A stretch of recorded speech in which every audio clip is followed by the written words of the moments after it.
Halo teman-teman semua, apa kabar? Kami berharap teman-teman semua diberikan kesehatan dan rezeki yang melimpah dari Tuhan Yang Maha Kuasa. Nah, di video kita kali ini, kita belum bahas motor dulu. Yang akan kita bahas kali ini adalah mobil, alat transportasi yang dapat melindungi kita dari terpaan hujan ataupun dari teriknya sinar matahari. Dan mobil-mobil yang akan kita bahas kali ini adalah mobil-mobil yang memiliki harga yang sudah cukup terjangkau menurut kami. Selain itu, mobil-mobil ini juga mungkin bisa teman-teman pertimbangkan jika teman-teman ingin membeli mobil untuk pertama kalinya, ataupun bagi teman-teman yang sudah memiliki keluarga kecil. Atau bisa juga bagi teman-teman yang ingin menggunakannya untuk keperluan sehari-hari.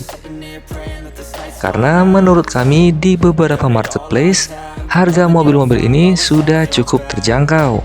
Selain itu, dari segi desain bodi ataupun desain interiornya masih tidak kalah dengan mobil-mobil zaman sekarang. Nah, langsung saja kita ke videonya. Ini dia 6 mobil di harga 60-80 jutaan versi kami. Kita masuk di mobil yang pertama.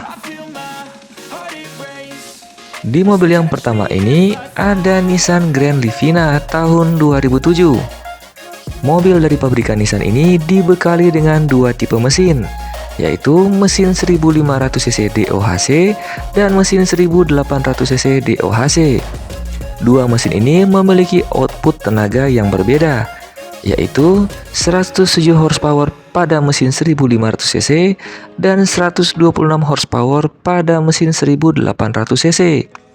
Tentunya dengan peningkatan horsepower berbanding lurus dengan konsumsi bahan bakarnya sendiri, di mana untuk mesin 1800 cc memiliki konsumsi bahan bakar yang lebih boros dibandingkan mesin 1500 cc.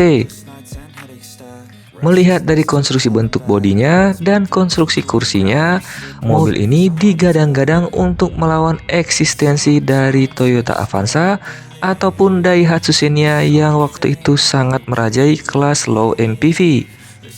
Di marketplace sendiri, mobil ini ditawarkan mulai dari angka 50 jutaan hingga 70 jutaan. Tentu saja semua itu bergantung dari kondisi mobilnya sendiri. Tetapi mobil ini masih dapat kami rekomendasikan karena selain harganya yang terjangkau, interior dari mobil ini juga masih terlihat mewah sampai saat ini. Selanjutnya kita masuk di nomor berikutnya. Di nomor 2 ada dua mobil dari pabrikan yang sama, yaitu Honda Jazz tahun 2005 dan Honda City tahun 2005. Mesinnya sendiri menggunakan dua tipe mesin, yaitu mesin dengan teknologi IDSI dengan konfigurasi mesin 4 silinder segaris dengan kapasitas 1496 cc SOHC dengan teknologi Intelligent Dual and Sequential Ignition yang menurut pabrikan membuat konsumsi bahan bakar mobil ini menjadi lebih efisien dan ekonomis. Untuk tenaganya sendiri, mesin IDSI dapat mengeluarkan tenaga di angka 86,5 horsepower pada 5.500 rpm. Sementara untuk mesin VTEC-nya sendiri memiliki konfigurasi silinder yang sama, yaitu 4 silinder segaris dengan teknologi 16 katup DOHC VTEC, di mana terdapat 2 katup inlet dan 2 katup outlet per silindernya, sehingga tenaganya naik menjadi 110 horsepower pada 5.800 rpm. Dari desain bodinya sendiri, mobil ini masih tampak sangat baik sampai tahun ini. Tidak kalah dibandingkan dengan mobil-mobil keluaran terbaru, baik dari segi eksterior ataupun segi interiornya yang masih terlihat mewah. Di marketplace sendiri, mobil ini ditawarkan mulai dari angka 50 jutaan hingga angka 70 jutaan. Tentunya harga-harga tersebut berbanding lurus dengan kondisi mobilnya sendiri.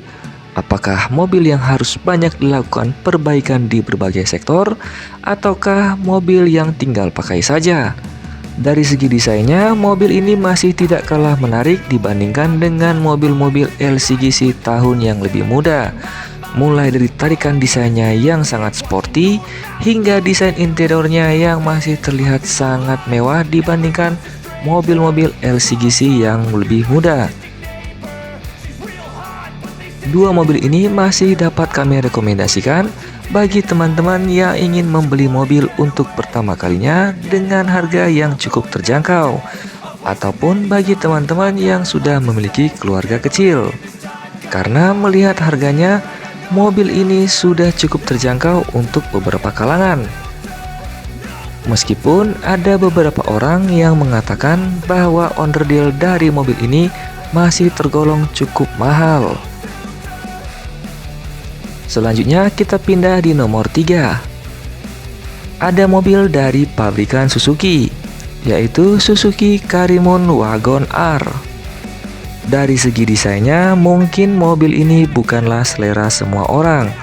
Tetapi dari segi interiornya, mobil ini dapat memuat 4 orang dengan cukup nyaman. Selain itu, masih terdapat bagasi yang cukup untuk menampung beberapa barang bawaan di belakang kursi penumpangnya. Mobil ini juga memiliki desain interior yang cukup modern bahkan sampai saat ini. Mesinnya sendiri memiliki konfigurasi 3 silinder segaris DOHC dengan teknologi multi-point injection. Memiliki tenaga maksimal di angka 60 PS pada 6000 rpm dan memiliki torsi di angka 90 Nm di 3500 rpm. Melihat konfigurasi mesinnya, mobil ini memiliki konsumsi bahan bakar yang sangat irit. Selain itu, mobil ini juga memiliki kepraktisan yang cukup baik menurut kami. Dari interiornya sendiri masih terlihat cukup modern sampai saat ini. Di marketplace, mobil ini masih memiliki harga yang cukup stabil, di mana mobil ini ditawarkan mulai dari angka 60 jutaan sampai 70 jutaan. Semua itu tergantung dari tahun pembuatan dan kondisi mobilnya sendiri. Apakah masih dalam keadaan mulus atau harus banyak dilakukan perbaikan pada beberapa sektor, seperti interior, eksterior, ataupun beberapa bagian lainnya. Tapi menurut kami mobil ini masih sangat kami rekomendasikan karena selain irit, mobil ini memiliki kepraktisan yang cukup baik. Sangat cocok bagi teman-teman yang sudah memiliki keluarga kecil ataupun bagi teman-teman yang ingin menggunakannya dalam keperluan sehari-hari. Melihat harga bahan bakar yang bersubsidi saat ini semakin hari semakin naik. Selanjutnya kita masuk di nomor 4. Di nomor 4 ada Toyota Vios Limo. Toyota Vios Limo sendiri sudah diluncurkan 3 generasi, mulai dari generasi pertama sampai generasi ketiga. Tetapi yang akan kita bahas kali ini adalah Toyota Vios generasi ketiganya. Dilihat dari garis bodinya, mobil ini masih tampak sangat modern. Toyota Vios Limo sendiri dibekali mesin dengan teknologi Dual VVT-i dari Toyota dengan kapasitas mesin di angka 1496 cc, memiliki teknologi port injection, memiliki daya maksimum di angka 107 PS di 6000 rpm. Tetapi sayangnya mobil ini hanya memiliki versi manual 5 percepatan saja. Selain itu, dari segi interiornya belum adanya power window dan beberapa teknologi yang ada pada Toyota Vios versi ATPM-nya. Tetapi saat ini banyak sekali agen-agen penjualan Toyota Vios Limo bekas yang menawarkan jasa untuk melakukan upgrade pada mobil ini, baik dari segi eksterior, kaki-kaki, hingga segi interiornya yang bisa dibuat lebih mewah dibandingkan Toyota Vios versi standar. Di marketplace sendiri, mobil ini ditawarkan dengan berbagai macam harga, mulai dari generasi pertama sampai generasi ketiga. Harganya pun sangat bervariasi, mulai dari 40 jutaan sampai 70 jutaan. Tentunya harga-harga tersebut tergantung dari kondisi mobilnya sendiri.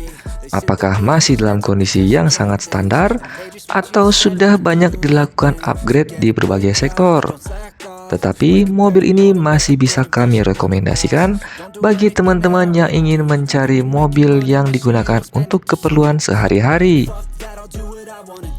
Selanjutnya kita masuk di nomor 5.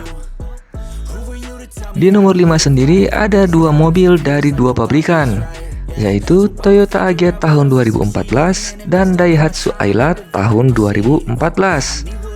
Kedua mobil ini merupakan andalan dari pabrikan Toyota dan Daihatsu. Dilihat dari desain bodinya masih sangat menarik. Mesinnya sendiri menggunakan mesin dengan 3 silinder segaris dengan kapasitas 998 cc, memiliki tenaga 65 horsepower pada 6000 rpm. Torsinya sendiri berada di 91 Nm pada 3600 rpm.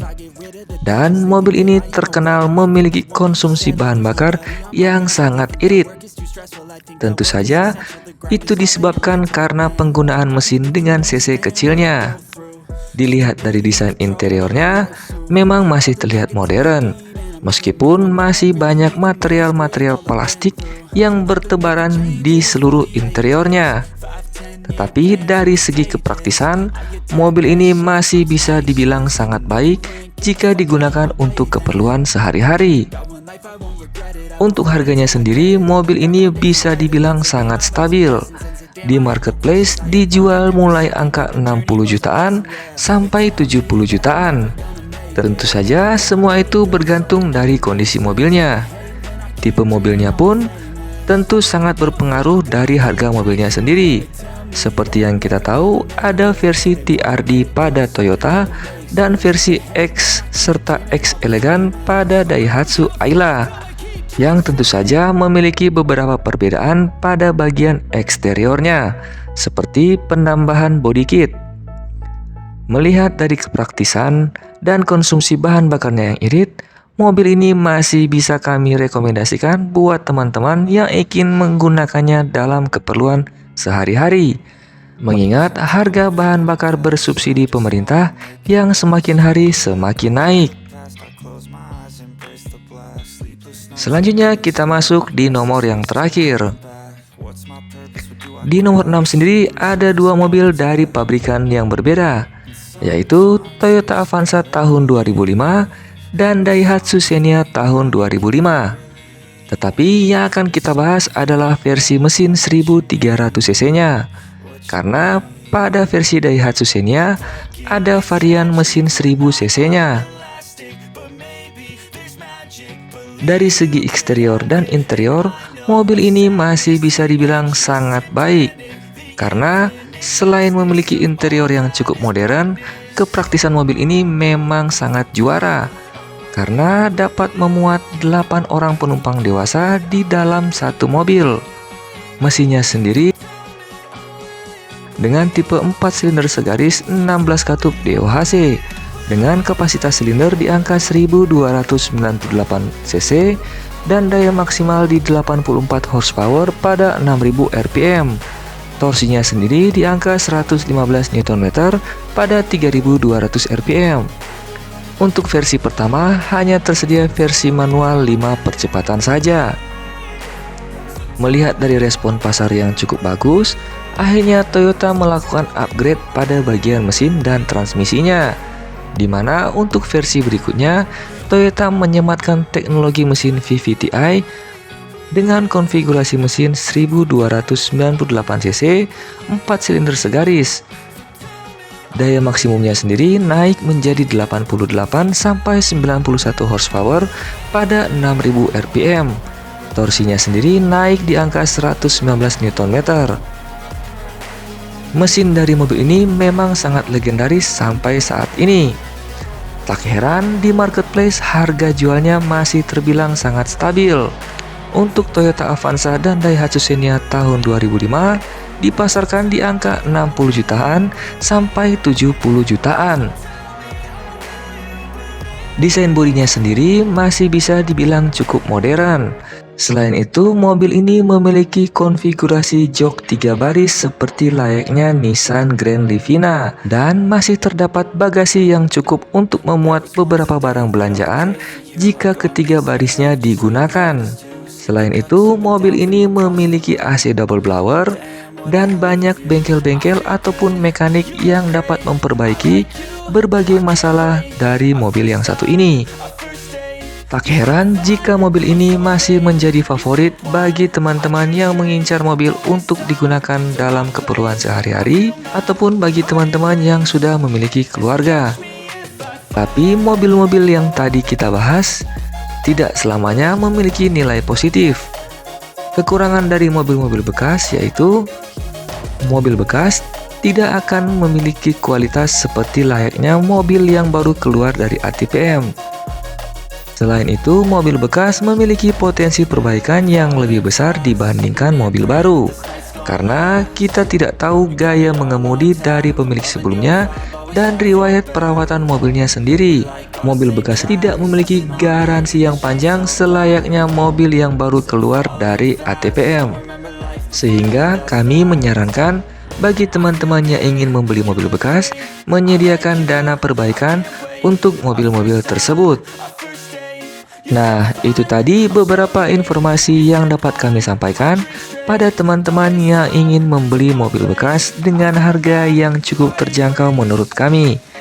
Jika teman-teman memiliki pendapat atau informasi yang lainnya, dapat tambahkan di kolom komentar, sehingga kami bisa saling berbagi informasi dan wawasan yang lebih baik lagi jika ingin membeli mobil-mobil bekas tersebut. Oh ya, jangan lupa untuk menekan tombol like, share, dan subscribe-nya agar kami lebih bersemangat untuk membuat video-video berikutnya. Tak lupa kami mengucapkan banyak terima kasih kepada teman-teman yang sudah menonton dan mensupport channel ini. Dan bye-bye.